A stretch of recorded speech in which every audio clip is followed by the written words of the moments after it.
Esta es nuestra última, pues, como actividad académica y vamos a cerrar con una mesa de discusión que se titula De la imagen al pensamiento, hablar de nuevos espacios para la crítica cinematográfica y para ello pues tengo un panel de lujo. Me acompañan aquí Sonia Rangel, profesora de la Escuela Nacional de Artes Cinematográficas de la UNAM, Daniel Kasaman, que es director editorial de Movie, Gerard Jan-Claes, que es editor y director del portal Sapsian en Bélgica y que también es cineasta, y Blake Williams, que es cineasta canadiense, que también escribe crítica de cine en publicaciones como CinemaScope.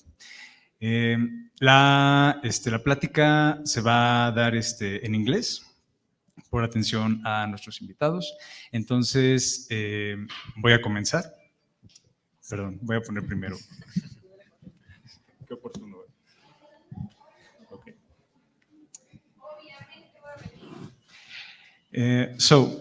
I would like to start with the title of our little conversation, which is image to thought, but I would like to reverse that a little bit and going from thought to image. I was reading recently a piece that was published in a magazine, a Brazilian film magazine called Foco, which is by a critic called Lucas Bautista. The piece is called Myths of Origin and Destiny, and he basically says that the critic is not an analyst, but a hierophant. A hierophant in tarot is the figure or the priest that celebrates mysteries. An interpreter of mysteries, someone whose speech is aimed at maintaining the mysterious aspect of the objects discussed.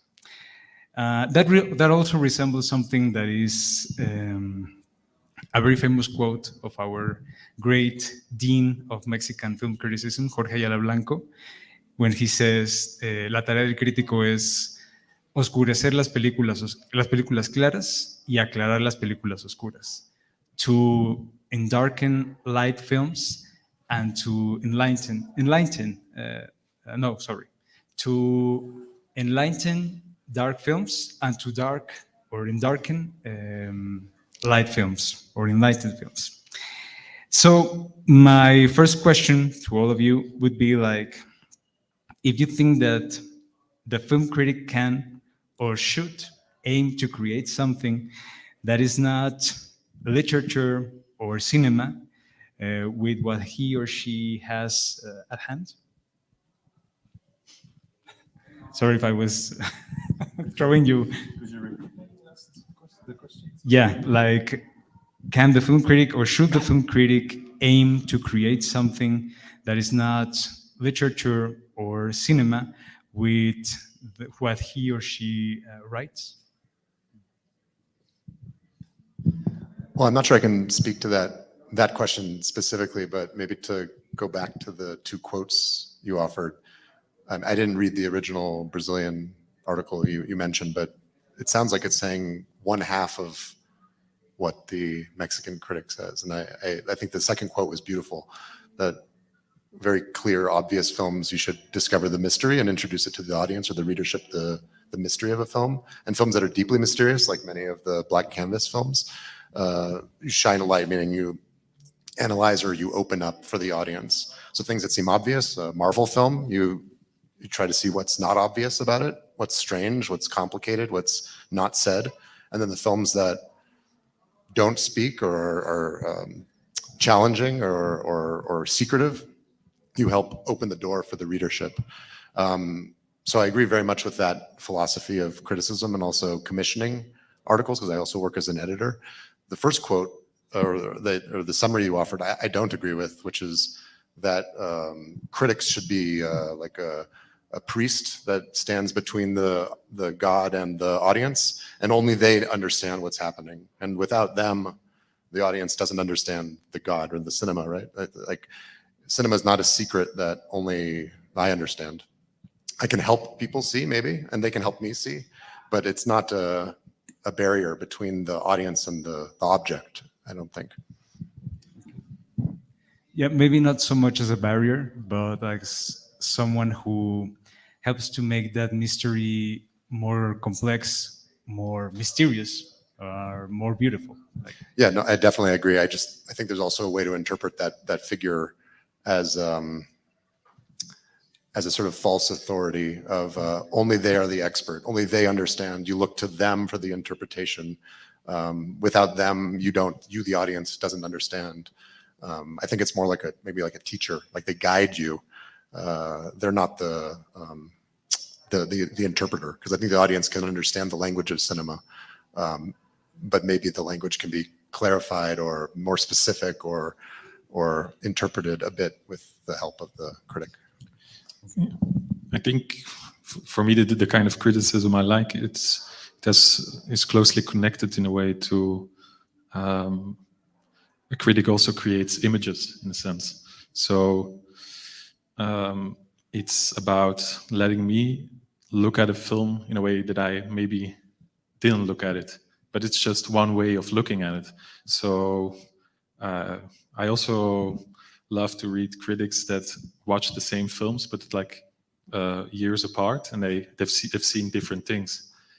It's something quite beautiful about cinema. Like we've seen the same film, but actually we've not seen the same film, and that's this maybe simple observation is also maybe at the heart of why criticism and why thought is also so connected to cinema, because the experience of cinema always in a sense escapes us. So we need words, we need to share it with an audience to make it tangible, to make the film experience exist. You need something to communicate, but that communication should never be, as Daniel says, like as a position from authority or as a priest. There's a Belgian critic, Dirk Lauwert, and I found it quite moving that he says you should, in a way, try to translate that first gaze of love which can also be, something you hated, but still like this moment of passion that you've seen something and you want to have the readers see the same thing.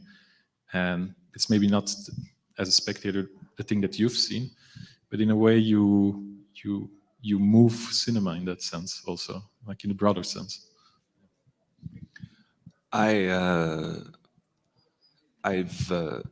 recently come out of, and by come out of, I don't mean completed, I mean dropped out of a PhD program in cinema studies, which adopted a certain style of film analysis that I came to realize over 9 years of being in the program that I was very incompatible to me. But I often thought about something that a blogger whose name I can't remember, unfortunately, so I wish I could give them credit, but they had written a blog several years ago that I read where they were talking about the difference between film critics and academics, and compared and basically likened the film critic to more of being at the vanguard or the avant-garde of film writing, whereas the academic is not in that position. And part of that is because a film critic will often watch a film at its premiere or at this moment of like a festival premiere, or seeing the film before other audiences have, and seeing the film before they've had a moment to even read anything that's been written about it already, because often there hasn't yet been anything written about it already. And so they're kind of going in blind, and you kind of get this very nice moment where you can confront a movie without having that language already applied to it or a consensus already applied to it, which is, I'm just thinking of this because you were mentioning these critics who would see the same film many years apart and have very different reactions to it. And part of my, I'm a filmmaker. I have a film here, as you do as well, and I would consider myself much more aligned with that practice than with film criticism lately. And I'm perhaps even moving away a little bit from film criticism, just because I'm finding more and more that I think in images rather than words, and I'm a bit resistant to the conversion from the images into word, or perhaps to go with the name of this talk, image into thought. But the extent to which I do still enjoy criticism is having this encounter with the films, usually at festivals such as Cannes or Toronto or Berlin, when you get to have that moment where you get to basically pave the way into the discussion of a movie. And I think a lot of critics who are perhaps not as good at their job as they could be, they're in a race to kind of gauge what the consensus thoughts of the movie will be, and they will try to kind of predict that in their analysis, as opposed to just following their own corporeal response to the movie and trying to articulate that. And so I think, I'm not sure if I have a end to that. So anyone else? Pero tienes que traducir, ¿no? Sí, pero si quieres, Bueno, bueno, pues bueno, esto, pues, o sea, un poco yo pienso esta cuestión de la crítica, o sea, no tanto como una, ¿cómo decirlo? O sea, como justo sí, no es algo que es una mediación, ¿no? Creo que una cosa es como la experiencia directa que se puede tener del cine, que cualquier persona puede tener, pero por otro lado, no podemos olvidar que toda forma de arte supone también una formación para justamente poder leer esa forma de arte, ¿no? Y creo que en ese sentido, por ejemplo, en México yo creo que está separado, ¿no? Un poco la crítica se ha enfocado mucho a la cuestión de los medios, o sea, es una cosa que se realiza no necesariamente con estudios sobre cine, creo que haría falta un poco una especie como de estudio más profundo que tendría que ver con entender la crítica como una forma de teoría, es decir, como entender al mismo cine como una forma de pensamiento, y que la crítica lo que haría es justamente generar pues una teoría que nos ayude justamente a pensar con esos elementos que piensa el propio cine, que sería la imagen visual, la imagen sonora, el montaje, etc. So criticism is not negative. It needs a certain knowledge, a certain formation, and particularly in Mexico, there's this very sharp difference between the criticism that is oriented towards media, in a publicized way, and there is this approach which is directed or aimed towards theory, to making theory out of the films that we're watching, and that also requires or demands years of study and formation. Also, that in order to be able to appreciate and grasp, the richness of the visual images, the oral images, and so on. O sea, sí creo que sí hay o sea, como que hay cierto cine que justamente podríamos decir que sí está en esta relación, como se llama la mesa, ¿no? Que está pensando, ¿no? O sea, no solo pensando sobre su propia forma, sino pensando cosas que son fundamentales en términos de, pues del mundo, ¿no? De lo que pasa, que se están planteando cuestiones, ¿no? Fundamentales, y que para ese tipo de cine sí necesitamos una serie de herramientas para aprender a ver, ¿no? Quizás, y para poder justamente acercarnos de una manera como en esto que decías, ¿no? En esto como especie de esto que dice Ayala Blanco, ¿no? Como que nos enseñe como a ver, ¿no? Que haga más claro, ¿no? Justamente lo que está ahí, porque también yo creo que es una especie de ingenuidad pensar que las imágenes y los sonidos por sí mismos podemos entenderlos, ¿no? Porque creo que efectivamente si están dentro de ya un discurso cinematográfico, suponen un ejercicio de interpretación de ideas, ¿no? There are certain films or certain cinema which is thinking about its own form, and which is and the fundamental forms or shapes of the world. We need tools to learn to see, to make clearer, like Ayala Blanco said, and for that to be able to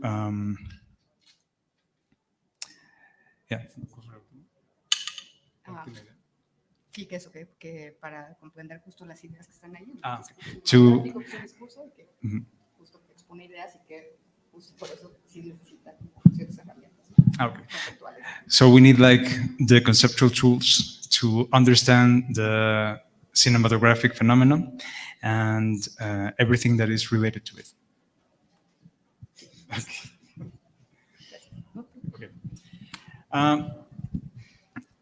I think that something that struck my attention was something like Gerard said concerning like this transmission of an image that I think, and I don't know if you agree with me, that great film criticism is not, at least for me, something that explains something, but something that a writing or a piece in which the writer is able to transmit a corporeal reaction, maybe, or a different image, like a third image from what he's seeing, and that communicates with his own baggage, his own formation, his own effects, needs, etc.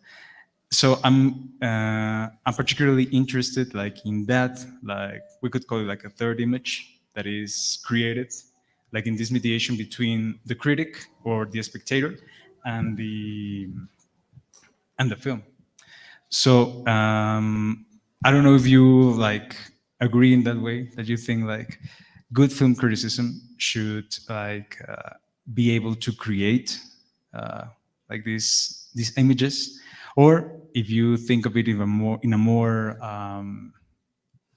maybe like functional, or like you said, Daniel, like a sort of guide for the audience, but not like in a didactic way, but sort of in a, how can we say it, like what, like an operation mode. Well, I mean, could be something like that. I don't know. What do you think about that? Excuse me.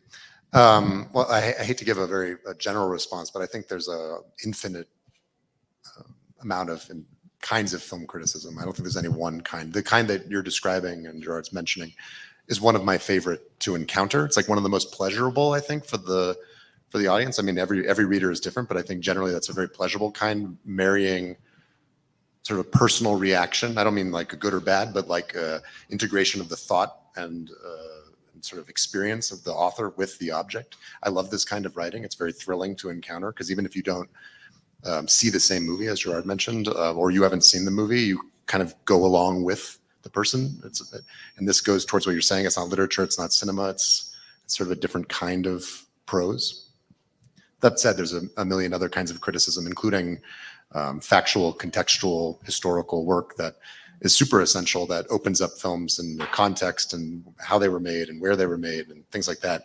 But for myself, when I write in the mode that you're discussing, and I mostly write from nowadays from film festivals, a bit like Blake as well. And so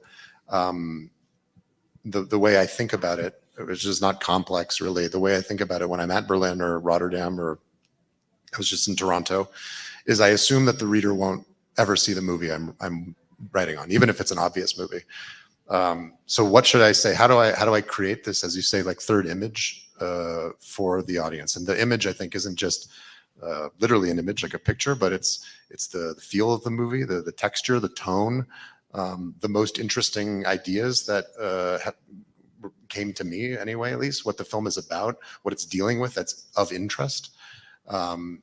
And then therefore trying to intrigue someone. So even if they never see it, they're like, this, if I could see it, I want to see this. I kind of have an idea of how it moves, what it looks like, what it's about. And now I'm interested.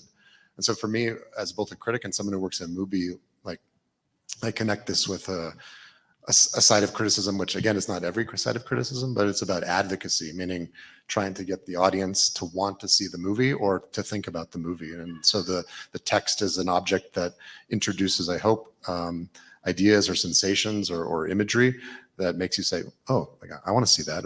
I'm not sure even I agree with that, but that's something I want to experience too. It's hopefully an invitation, but an invitation that to an event that maybe they can never attend. And so it has to both like invite, but also say, if you can't go, maybe this paragraph, maybe it's enough. If you can't, maybe. I think it's also closely connected to a certain, you could almost say like a romantic approach to film criticism or to criticism in itself, in that sense that criticism and any art criticism is a form of literature, a form of writing that in a sense completes the artwork. There's a certain appeal out of the artwork that addresses a writer or a spectator.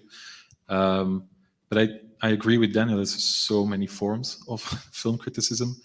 If I only take my own example, Sapsian, I think we take upon a totally different task than Notebook, for example. Our starting point, the Sapsian grew out of a group of filmmakers. For me as a filmmaker, there's a close connection between thought and cinema. Like I said yesterday, also in the Q&A, I think any filmmaker works with ideas. And I, as a filmmaker, I'm very inspired by exploring those ideas, about thinking. The clearest example, of course, is something like Eisenstein and his idea of editing. It's clearly an idea that is closely connected to a whole history of politics, even. But I think it counts for every film. And for me, this whole idea of reflection and of trying to throw something at it with words, and sometimes something sticks and sometimes it doesn't stick. It's, for me, very much connected to the art form itself. There's a very reflective side to cinema that is just part of it. I find we work with forms, we work with images, but they think in itself. They have a certain reflective quality to it. So I don't know if it's something that I wonder sometimes about, if it's singular to cinema itself, because we have this so broad tradition of film criticism. Like it's so much like this kind of talks. Like I'm also quite familiar with, for example, the performing arts in Brussels, and it's more classically, the criticism is more classically, like you say, like you watch a show and then the day after you read something about the show. But we have this so enormous tradition of film criticism, of thinking about it, that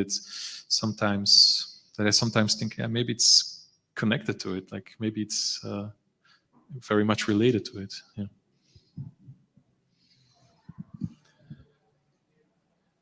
It's difficult to like add on to these things that I just agree with, like Danny and what you're saying. Like I just want to say yes, what they said. I mean, I guess on that note, like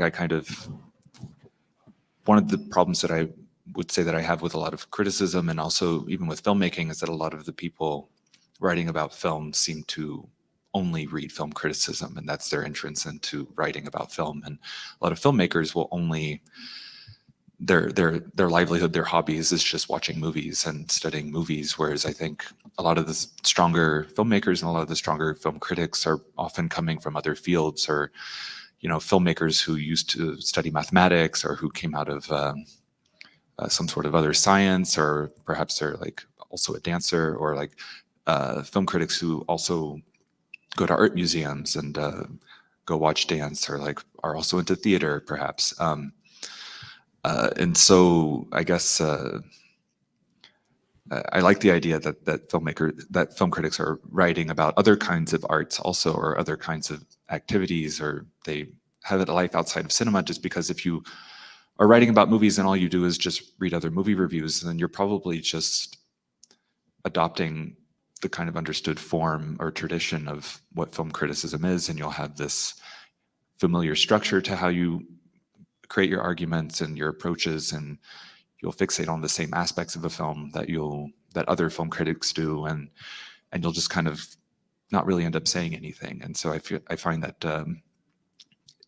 not only having, but also demonstrating that you have some sort of life outside of cinema is an important aspect to bringing interesting thoughts, unusual thoughts, and unique thoughts into the field, so that you're not just echoing other people and past forms of writing about movies.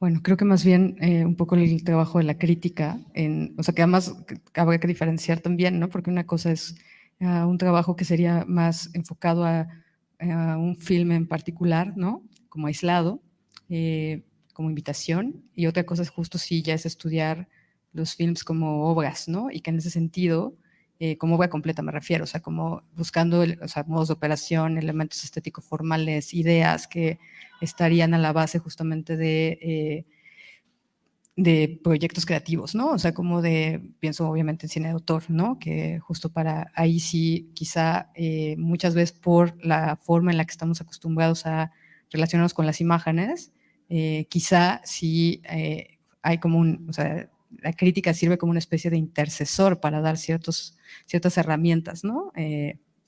Para aproximarnos, ¿no? Pero creo que evidentemente eso digamos que es un segundo momento de la experiencia directa de los films, ¿no? Yo creo que justo el que un film te inquiete y te haga pensar o que no sepas qué estás viendo es lo que hace también que busques una serie de, o sea, que busques justamente herramientas, ¿no? Como para comprender qué es lo que está ahí o para justamente tener, si no comprender, pues por lo menos tener esto, ¿no? Estas herramientas para pensar, ¿no? Y apreciar, que sería más bien la palabra, ¿no?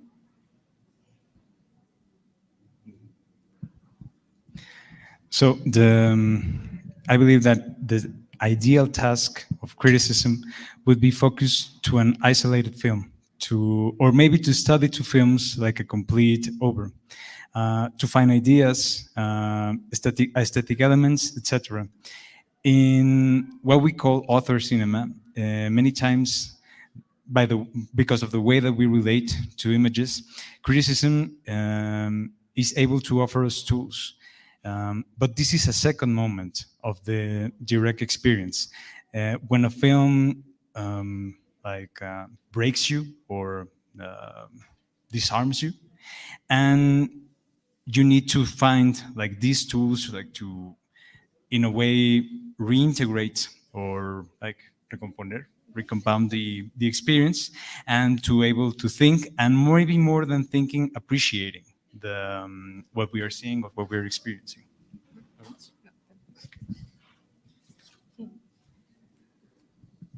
Okay, there was something that Blake just said that I think it's basic, not only for film criticism, but also for filmmaking, which is this idea of making our interests way more broad or more expensive.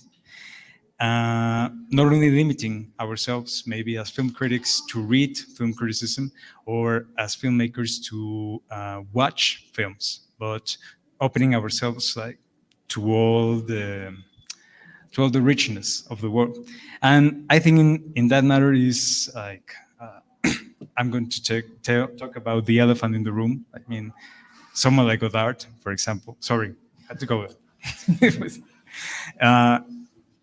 Talking about someone whose complete work, or at least the last part of his work, was aimed like integrating as many aspects of the world as possible in these cinematic pieces, audiovisual essays or correspondences, whatever you want to call them. And this reminds me of something that Nicole Brené wrote recently, when she said that for cinema not to die, Godard moved it to all formats, video, digital, thought. For cinema to escape all definitions, all definitory determination, particularly material. For cinema to never shut off. So the idea would be, and I don't know if you agree with that, like in order to make film criticism having more life, or making film having more life, in a way, do we need to open it more to the world? Like, should we as film critics or as film writers should aspire to maybe tell our readers, okay, this movie is nice, but you can also look at something else, or you can maybe I can give you some clues or some pointers, like to also enriching your viewing experience using all these other medium, no, like pictorial, natural, I don't know, What do you think? Well, excuse me. To address the Godard comment, I mean, I think it goes. That's a beautiful anecdote to bring up because I think it speaks to Gerard and Blake's comments about their filmmaking practice, which is that a film, whether it knows it or not, is a machine of thought and philosophy. Even the crappiest film that's made really poorly is nevertheless interpreting the world and showing you an interpretation, and therefore is a thought process and a philosophical approach and attitude, and that some movies do this very acutely and purposefully and almost argumentatively. And some of what we call auteur cinema is more clearly auteur cinema because you see a thought practice. When you watch a Bresson movie, you can see how a world is being interpreted very, very carefully. Whereas some old Hollywood movies, it's very subtle, very subtle. But the Godard example is perfect because it's a cinema that you see turning into and embodying this thing rather than a film happens to be a philosophical document or a thought process. Godard's movies are proactively that thing. He moved to a process where whatever kind of movie he was making, that movie was thinking about the world and arranging thoughts and comparing them, and became like where his cinematic practice became image essays or video essays intrinsically, even the ones that are not. I mean, the Image book, his last film, is clearly an essay film, but even the dramas become essay films because they're so clearly thinking about the world. But I think the larger question that you're asking that Blake also brings up is really important, but there's a danger there too. I think it really is important that film, particularly in a world where film is, I think the context that is key is that film is not a popular medium anymore, or it's not like it used to be. It's not the most important moving image art that exists, and the commentary on it is dwindling. Meaning, there's less people watching it, therefore less people talking about it, officially or unofficially. One way to open that art back up to the audience is to make sure that you're acknowledging how it's integrated into the world around us. So it's not just film and the director and looking very closely and not understanding that this film was made in 1962 and it was made in France and it was made this way and it was made during at this time. Not like understanding the world around the film is really, old films and new films, is key to making film relevant now. I mean, always, but particularly now when it's not so important. But the more you are integrating the outside world into your film criticism, the more you might escape an expertise in film. And one of the problems we see now is, as film again becomes less sort of popular, is that a lot of people who end up commenting or writing about film actually don't know much about film at all, don't know anything about film history, stop watching movies before the 90s, don't watch black and white films, don't watch experimental films, and yet have an opinion. And because they have that opinion and also integrated in discussions about the world around them, it sounds expert, but actually they don't know anything about movies. So there's these two dangerous sides. One is film criticism should be aware of that film exists in the world around us, but also the people who write about the world around us need to realize that there's a 100+ year history of cinema that 100 years ago was doing so sophisticated things. If only you watched that movie or read somebody talk about it. And so, yeah. That's I think it's also, cinema has often been declared dead. But what I find beautiful in Godard is that cinema is a way of relating or looking at the world. And in that sense, even if you see the film that is shown here at Black Canvas, A Vendredi Robinson, even in his emails, even in short messages, he's making cinema. And I think maybe it also what Daniel's saying about, or what the bigger question you're asking is, I think there are a lot of films that are actually not cinema in that sense. If you look at the way that Godard embodies cinema, I think a lot of filmmakers don't actually work within the same medium. And the way that he embodied it, and it has a very close connection to a world around him. It's a way of relating to the world. And that's maybe something that's missing on a lot of films, a lot of film criticism, maybe in cinema today. Don't want to sound too pessimistic here. not to. I'm going to break the pattern and let you go next.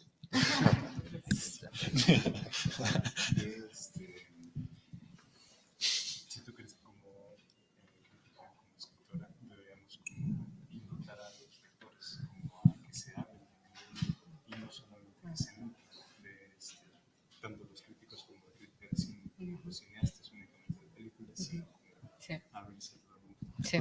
Sí, bueno, retomando el ejemplo de Godard, ¿no? Yo creo que es súper importante, como hay algo que dice Godard desde muy pronto, que el filósofo y el cineasta hacen lo mismo, ¿no? Y es justo pensar el mundo y no solo pensar. Yo creo que realmente, o sea, como la obra de Godard, lo que, por otra parte, pues bueno, es una obra que es procesual, ¿no? O sea, que creo que siempre está preguntándose por qué es el cine y al mismo tiempo en esa pregunta por qué es el cine también se está preguntando por la mirada, ¿no? Y por justamente cómo crear otras formas de ver. Creo que en las últimas pelis un poco lo que está haciendo también es eso, o sea, como en tratar de, o sea, darse cuenta que estamos ante una saturación de las imágenes y también preguntarse por la pertinencia de seguir creando imágenes, ¿no? Y justo en ese sentido hay un gesto también de cerrar los ojos, ¿no? Para hacer una especie de reconfiguración, no solo obviamente de la imaginación, sino también de la sensibilidad. Creo que, o sea, en ese sentido, pues sí hay una invitación muy clara porque cerrar los ojos es voltear también a ver el mundo otra vez, ¿no? Y esto que decimos nosotros también, esta reconfiguración como sensible, ¿no? Y una reconfiguración de la experiencia y del pensamiento, que es algo que también sería uno de los propósitos políticos del cine de Godard en todo, o sea, yo creo que está en toda su obra, ¿no? O sea, como pensar también esa dimensión política, crítica en el sentido justamente de un pensamiento que está en resistencia frente a unos modos de representación y a las imágenes hegemónicas, ¿no?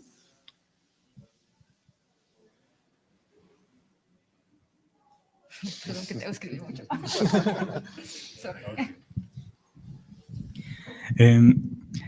Something that Godard says, that the philosopher and the filmmaker do basically the same thing.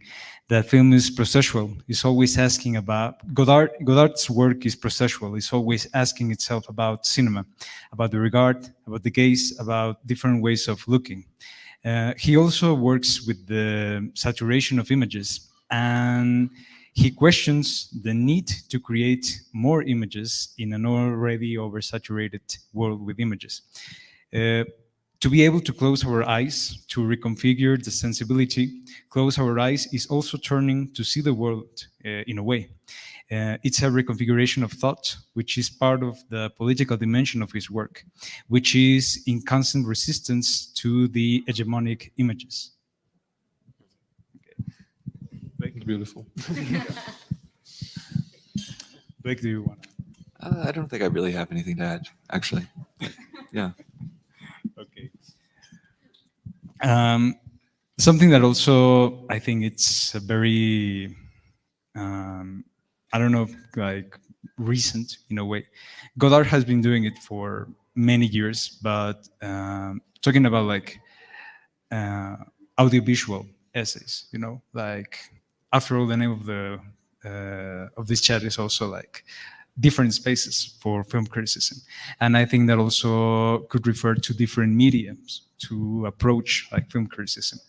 In that way, I would like to ask you, like, for example, if during your experience as filmmakers, use the medium in a way to criticize, or maybe if you sometimes approach your own films in the way that you approach also your film writing, that you use sometimes like similar devices, or if they are like completely different approaches, considering that you have both like both disciplines. And in this part, like talking about different forms of criticism, you know, like audiovisual essays. Movie has like this initiative every year with Film Madrid, in which they showcase like a selection of video essays from around the world, which is like seems like a very exciting and how can I say it, like a fresh way of approaching criticism and working it through a different medium that is not written, but that is also thinking. So I don't know if you'd like to address that. I'll just say, yeah, I definitely consider the movies that I make to be criticism, but I would like to think that probably any good movie is as well, because it's to produce something is, I think, to try to fill a gap that is present in the world, and if there's a gap, if there's something missing that you think should be in existence and isn't, I think that there's something critical about that. And I don't think one should just make a film because one really likes movies, and so therefore, like, I want to do that too. I think you need to feel like there's something, like you need to make the movies that you think are not being made, or you need to be writing the things that you think are not being said, and so therefore you're not just adding to the noise or just adding, you know, producing filler for festivals or whatever, but you're actually contributing something to some sort of conversation that's happening. And that's in a way why I don't want to go too much into this yet again, but like, it's part of why I left this academia and the film and media studies field, is that I don't think I could have ever really put the time or thought into that field in order to feel like I knew the gaps that I was filling, just because it's so vast, and like just, you know, acclimatizing oneself with the discourse that you want to speak to just takes so long, just because all the books are, you know, they take so much time to read, and there's just so much there. And like, I think if you're committed to that, then you'll have the time to spend to really know what's going on and what's being said and what hasn't been said, and so therefore you can write to that. But I never really had the sense that I knew what gaps I was filling, just because there was always just such a mountain of information that I didn't know. And so I feel like, to speak to what Danny was saying, like, yes, I do think you need to have some sort of very solid foundation in filmmaking in order to produce a work of criticism or a work of filmmaking that actually contributes to it, because otherwise you don't know what really the stakes are that you're positioning your voice into.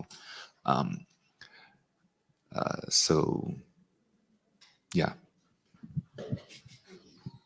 Yeah, I think the word that Blake just said, critical, is quite both important in my writing, but also in my filmmaking. It's just, if you work with images, if you're trying to find an approach to the world, to something you want to film, there's this kind of scrutiny that is quite similar in the two activities. It's different, but there's this obsessive desire almost for a certain clarity, you could say. Like, okay, how do I look at this? What is this imagery? Like, what am I making? What is this film about? What did I see? And it's for me, that dimension is quite similar. As for your question about audiovisual essays, I must confess it's a bit a blind spot for me. I really have to get into it. It's I'm not really familiar with it. It's I see it appearing, but I don't know where. I have the feeling I should really like spend some time on it, and also I have a difficulty for the moment to understand what the actual approach is, and I have to, I don't know, spend some time on it. Yeah. Well, you said not to be pessimistic, so maybe I'll flip it around and be optimistic, which is that I think we live in a good time, even with film has a slightly more marginalized popularity. We live in a good time for the tools to understand cinema, much more than 50, 60 years ago. Yes, it's like the norm to approach criticism in text. I mean, unrelated to movies, just art criticism in text, that's normal. But now consumer and prosumer editing equipment allows for things like video essays or podcasts, or even just still image capturing, which, for academic books from the 60s and 70s, you'd have to go and pull a print out of an archive and take a 35 millimeter shot of the 35 millimeter frame. Now I just boot up VLC and I click screen grab and post it on Twitter. And now it's like, you can see how a sequence is broken down. Like we just linked to something on Notebook this week that was just some semi-amateur critic walking his followers through, it's not a publication, it was just his Twitter account, through how George Miller cuts axially on the axis and composes images in a particular sequence in Mad Max Fury Road. It's like 30 tweets in a row, different images, quotes from academics. It's partially text, but it's an exciting thing to encounter. A different format that opens a film up to the audience. So I think as the audience is more hard to find now for films in general and film criticism, we're actually seeing also innovative ways of approaching film criticism to find new audiences and new methodologies. And also, speaking to video essays, it also just depends what is one's best way of expressing stuff. I could never, I'm not a filmmaker. I couldn't edit a video to express my thought on cinema. I can only write text. But some people, writing a paragraph that talks about a movie is so challenging, and yet connecting imagery to form a thought is like so intuitive. So why can't that be a way to comment on image making as well? So depends on the practice, depends on, the voice. Yes.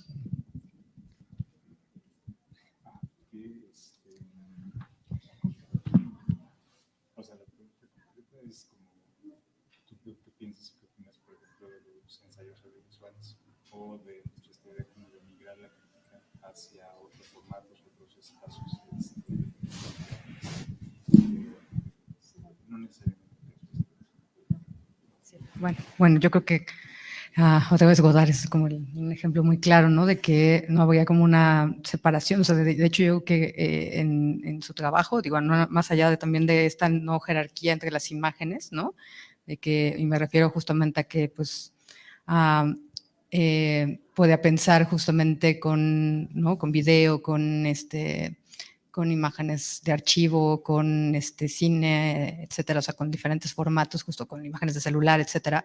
O sea, creo que desde ahí ya hay como una especie de ruptura de esta jerarquía, y muestra también cómo se puede hacer crítica desde las imágenes mismas. O sea, creo que justo es un ejemplo muy interesante. Podemos pensar también, por ejemplo, en lo que hace Alexander Kluge, que yo creo que justamente también haría un poco lo mismo, ¿no? Que es justo pensar con las imágenes, o sea, cómo la crítica y el discurso, o sea, genera un discurso, el discurso cinematográfico también puede ser una forma de crítica, no solo a través de la forma del ensayo, ¿no? Creo que también ellos generan una forma muy particular de ensayo, no en términos de cómo se entienda como género, ¿no? O en los estudios de cine en general, sino generan justamente una propia forma, ¿no? Como de entenderlo, donde ya no habría esta como distinción, creo también, ¿no? Entre si están esto que decía, ¿no? Haciendo filosofía o están haciendo cine. O sea, para ellos es también una herramienta a través de la cual se piensa el mundo, pero a través justamente de las imágenes, y de repente una mezcla ahí también con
the images that already have been made before about certain things. So this is, you always have a relationship to images that already exist. You cannot, do you have to conceptualize that in your film? No, but it's a way of approaching the world, material, the material you work with. Maybe a distinction also about, or how do we define what an image is? I think Serge Danet talked about the difference between image and visuel.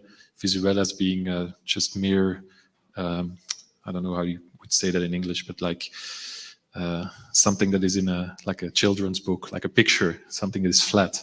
And then an image would have like a spatial component to it, like he would say a space you could move in. And I think there's always room for that, I think, to create real images too. And I think certain filmmakers still do. They make images within an abundance of images. Images that we maybe should not be calling images in that sense, if we want to make a distinction. So those are 2 points that I want to add. I in a way, I consider myself as much of a filmmaker as I am a curator of images, I guess. I think the part of the filmmaking that I consider the filmmaking is the editing, and that is very much a process of deciding what is worthy of showing and what needs to be cut out, in addition to like rhythm, creating rhythm and organizing thought and everything. But the first several short films that I made that were shown in a professional context were found footage films, which consisted of just finding other people's images and creating a context for them to be displayed, and therefore demonstrating that they are worthy images or particularly striking or necessary to be viewed again in a new context. My film screened last night, and the first question of the Q&A was asked me, why do you work in 3D? For the last 11 years, all of my films pretty much have been shot in and projected in exclusively in 3D. And the answer to that is very simply like, when I create an image and when I decide that the images that I create are going to be included in a film, it's because they are beautiful. And if something is beautiful, I think it's not just that it's pretty or that it looks good or that it's attractive. It's that it's beautiful because it is showing something unknown or unfathomable or something that you have not seen before. And 3D has a way of showing the world in a way that people have not seen the world before. A 3D image always looks three-dimensional in a way that the ordinary world that we look at with our own eyes, such as right now looking at this space, doesn't look unusual. You see a 3D image on the screen and it immediately is striking and announcing its 3D-ness to you. And so like, with regards to creating new images, I think a new image is worthy of, I think you can always create images that are not worthy and therefore they perhaps aren't necessary to put in a film, but the ones that are worthy and should be in films are the ones that seem to be new. And I think there's tons of capacity for newness or showing things that are unknown or strange or sublime because of the fact that we don't have a language yet for really articulating what it is we're seeing. And so we're able to actually in the present, in a very present tense way, encounter them and have to learn in that moment how to react to what we're seeing. And so yeah, I feel like my role as a filmmaker is to produce as many of those as possible, and then eventually, in retrospect, go through what I've created over the past several months or several years, or what I found other people create, and display those in a way that creates a context for the audience to kind of understand why this image is important and why it's worthy of being shown and thought about.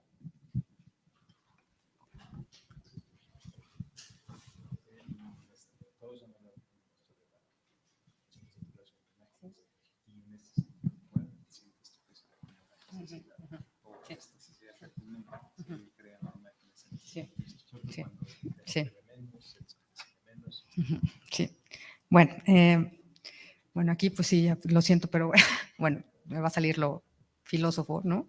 Que es justo hacer la diferencia entre imágenes y clichés, ¿no? Yo creo que justamente estamos en una saturación de clichés y tenemos que redefinir lo que es una imagen, ¿no? Y justamente lo que es una imagen tendrá que ver con este ejercicio y ¿no? con esta operación de la imaginación, que sería justamente lo que haría necesaria una imagen, ¿no? O sea, creo que esta saturación, o sea, como decíamos de los clichés, lo que hace más bien es capturar de alguna manera la imaginación y evitar justamente como la expresión de la misma, y lo que tenemos es una reiteración, ¿no? de las mismas cosas, ¿no? En ese sentido creo que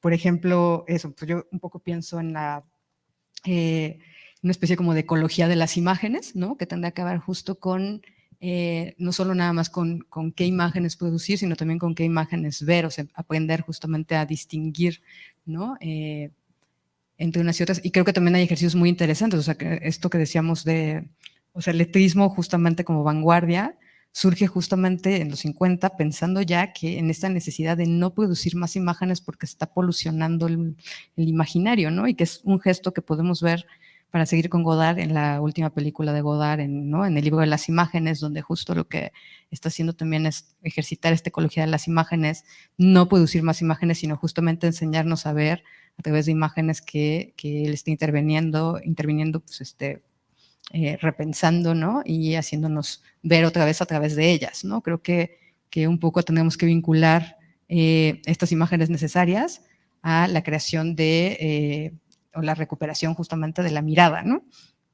De parte del creador, pero también de parte, obviamente, del espectador. O sea, creo que aquí habría todo un ejercicio de una especie de, diría yo, de una micropolítica de la percepción.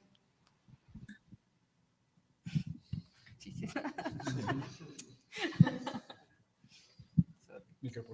De la percepción. So sorry, I'm going to get a little bit philosophical here. So we would have to make a distinction between images and cliches. What an image has to do is related to a process of imagination. The cliche is something that captures imagination and creates a reiteration or a repetition. I'd like to think in an ecology of images, learning which images are worth seeing. The lettrism as a vanguard.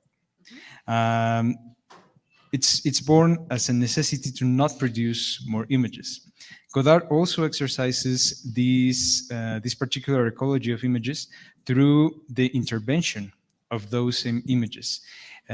What he's doing is trying to vinculate these images and trying to rediscover them, so we can create a new gaze or a new regard upon them. There is an exercise of micropolitics of perception in his work. Can I just add on also Yeah. to in that regard, like the definition, like the distinction between an image and a cliche is something that I also was thinking about and would have wanted to add to the answer that I just gave, is also that I befriended recently this French filmmaker Jean-Claude Rousseau, who I interviewed him for CinemaScope magazine a year and a half ago, and he works in a somewhat similar way that I do, or I work in a similar way that he does, which is to never create an image for a project in mind, but to just constantly create images, and then eventually you'll look back on what you have and you'll see some sort of film emerge from within that, and you'll pull it out, and then you'll have a film because you created a context for it. But for him, he has a very particular and very strict sense of how a film can or perhaps even should be made, but it's always, you can't possibly seek out a good image or create a good image. Like, you write a script and therefore, oh, now I have to create the images that will articulate these ideas or the script. And so I have to go either construct a scene and film that, and therefore I will have that scene, or, I really need a shot of a cat right now eating a bird. And so I'm just going to go just somehow see if I can find that in the city somehow. And you'll never find it, but you just have to be ready so that you can, when you encounter an image, you find the image, and then you capture it and you frame it, and then you have an actual image. But if you're seeking out, or you're forging images, and you won't have images, you'll just have signs. signs that point to a thought, but that won't actually be a present image that expresses something in itself. It's just always referring back to the idea or the intention that you had.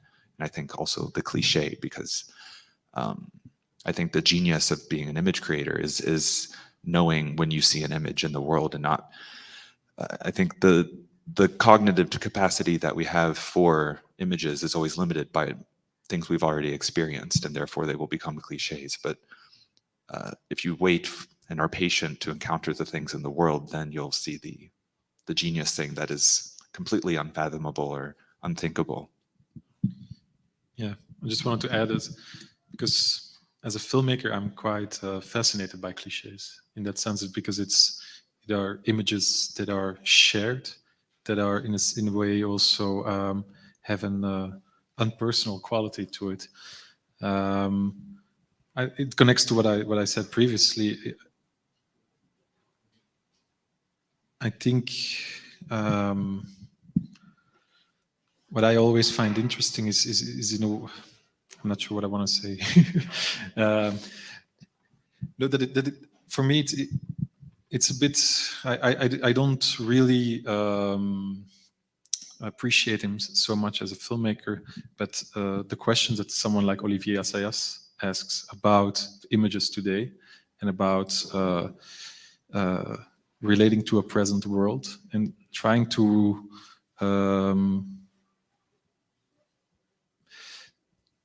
it's a bit like what Brecht said, like instead of working with good old things, I want to work with new bad things, because it's a way of relating to the world also. It's a way of embracing the world also. Yeah, so maybe a bit of a footnote here. I think in particular, this idea or this distinction between image and cliche is like particularly alive in the selection of the black canvas pictures, because there's like many of the filmmakers that are showcased in the films take this approach, like trying to, as we were talking yesterday in the Q&A, not inventing or creating an image, but trying to capture something that is right there in the world and transmitting that to an audience, and not thinking like Rousseau said, having a project in mind, but instead like capturing these moments and eventually something will come out. But what happens when we show that and we don't find, like as filmmakers, that the reception, like when the world is saying these images don't say anything, like maybe it says something to me, or I think this image is worth capturing, or maybe this image is worth writing about, but maybe for so many other people out there is like worthless writing about it, or worthless even filming it. How do we know, or how can we distinguish that there is like a worth in an image for you? No, yeah, I think we can be optimistic. Sorry. No, it's also what Daniel said. It's a bit. I think if we look at how cinephilia survives today in all these kind of forms, I'm quite positive about how much of my education comes through Twitter, comes through learning about films, people tweeting stills, and just one still opens a certain interest or a certain passion. And I think if you would compare this universal energy now to maybe 30 years ago, I think we're in a better place. So I think, yeah, I think it's still worthwhile. Yeah. I mentioned this yesterday in the panel with the New Horizon Roundtable yesterday, but also like I just referred to this talk that I went to of Michael Snow, the Toronto-based Canadian artist and filmmaker, who during the Q&A, someone asked him, like, why does he do what he does? And he said, I just do what interests me. And I just rely on the fact that there's like I'm probably not the only person in the history of the universe who will be interested in that. Like there's something probably universal to interest in general of being alive in this moment that will connect with other people who perhaps also share that interest. And I think if you are worried about having a broad audience appeal, then it's a bit more challenging because you'll perhaps have to generalize or create something that conforms to an image that people already have of what quality is and the traditional quality that people sort of support. But if you just do what feels true to you, and I think you can rely on, at least there will be like a 10%, 10 to 20%, hopefully more, of an audience who will respond to that and take interest in what you've done or see the beauty in what feels like a quality image to you.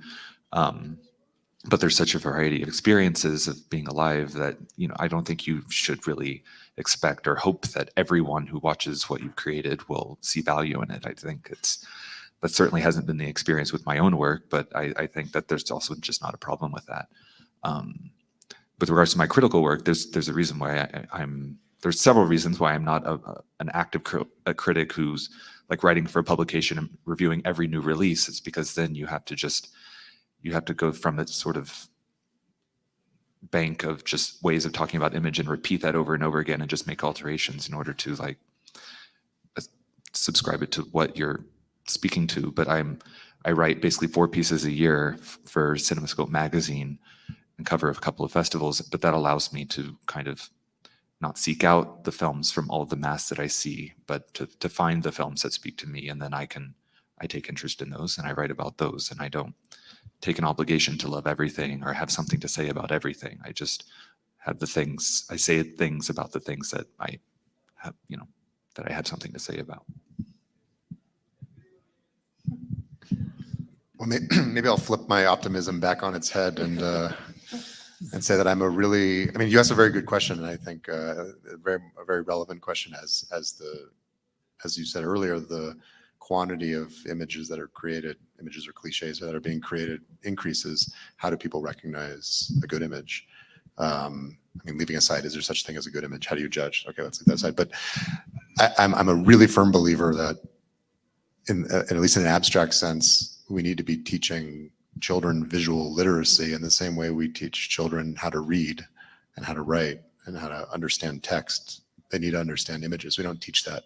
And now images are such a key part of any human being's life and navigating and understanding reality, whether we're talking about moving images or news or advertisements, like understanding how images work, how they're created, where the artifice lays, where the realism lays. Like this is really essential education in navigating the world, let alone recognizing a valuable image. But once you can understand how to navigate a visual world, it helps you have a place of understanding and judging quality images. And I agree with Blake that, I do think that all filmmakers should be thinking of an audience, but in a way it's the audience's burden to understand a movie. Often people will come out of a movie and be like, that movie was terrible, I didn't understand it. You rarely encounter that with a book. If you read a book that you pick it up and it's too dense, it's too intellectual, it's about a history you don't understand, you say, well, this is not for me. You don't say it's bad. You just say, I don't know this. But a movie somehow, like it's the other way around. People think Godard's late movies are terrible because they're so complicated. It's the easier to say it's bad because I don't understand it than I don't understand it. I don't understand most of Godard's movies. To me, I lack a visual literacy, I think, to fully understand what he's doing, and that's why I like those movies, is because they make me realize I don't know everything about movies, and there's always more to learn.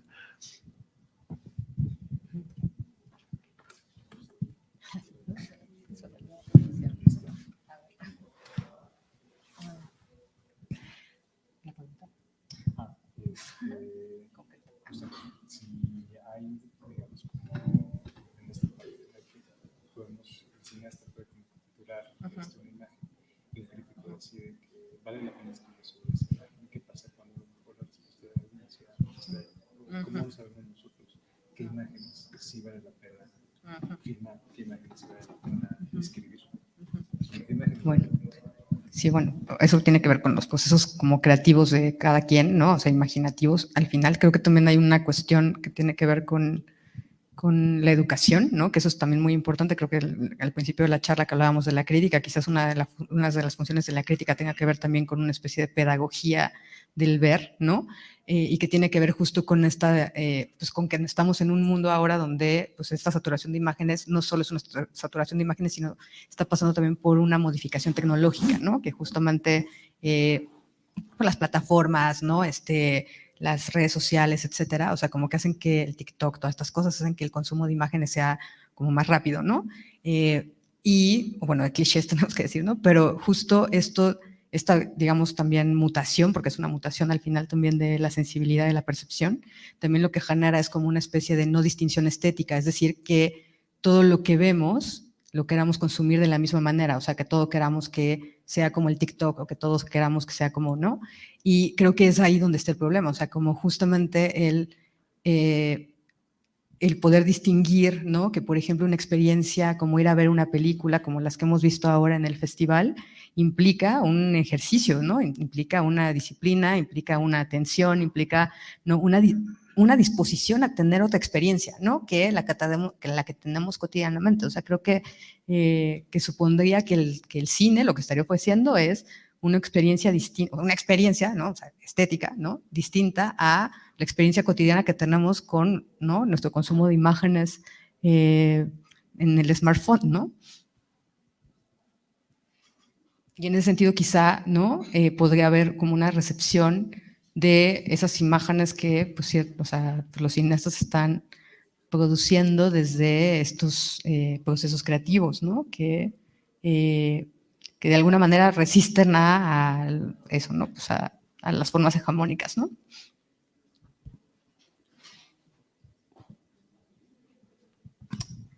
Okay. I think that has to do with individual creative processes. In that way, I think education is basic. And I think of criticism as a pedagogy of seeing. The saturation of images is going through a technological transformation. Now the consumption is way faster. There is like this mutation or transformation that is generating a non-aesthetic distinction. Everything you want it to look the same, to feel the same, to have like the same speed, and to be able to distinguish a movie that, like the ones that are shown, the black canvas, implies first of all discipline, and most importantly a disposition to experimenting a different experience to the ones we have every day on our smartphones. There could also be like a reception of the images. No.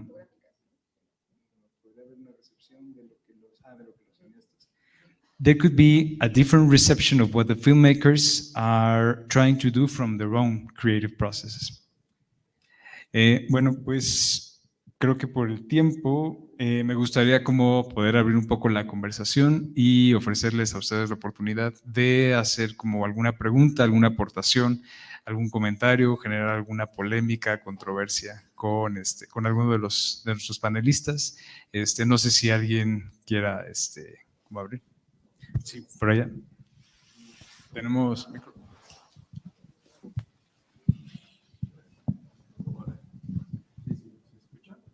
No.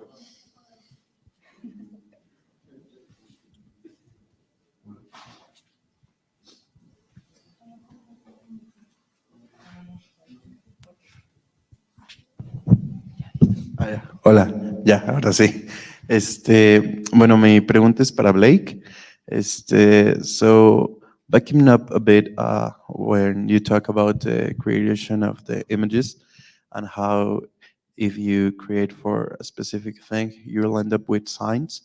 I was wondering regarding of your movie, how was the process of working with a cinematographer like Sophia, which I believe has like a very opposite vision of the creation of images, because I remember in her movie of Point and Line to the Plane, I believe that movie is specifically science. And I was wondering how was the process of working with this cinematographer that has a very opposite vision on this matter. So first of all, I want to say that I don't have quite as strict of a delimitation of what good cinema can be as Jean-Claude Rousseau does. So while I do take great interest in what he says and find that there is some commonality, but I wouldn't say that I would think that it is impossible to create quality cinema out of scripted material or premeditated image creation.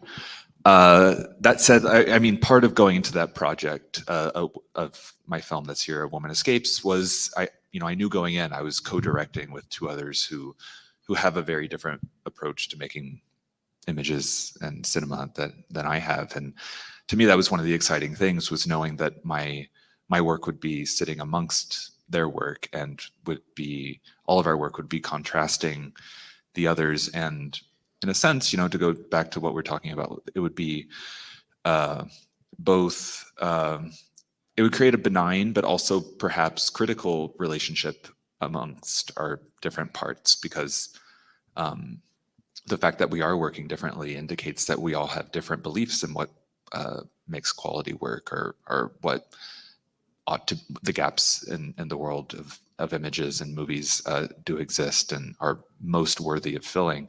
And so, there were challenges. This was the first time I had ever collaborated with anyone on a movie, and so there were challenges because I couldn't get exactly what I wanted, and I had to compromise on certain things. But I think one of the strengths of the movie is the fact that there are internal, implicit disagreements among the styles. So, yeah.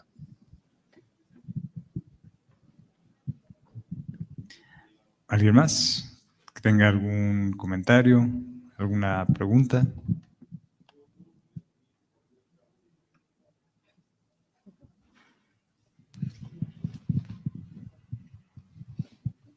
¿No?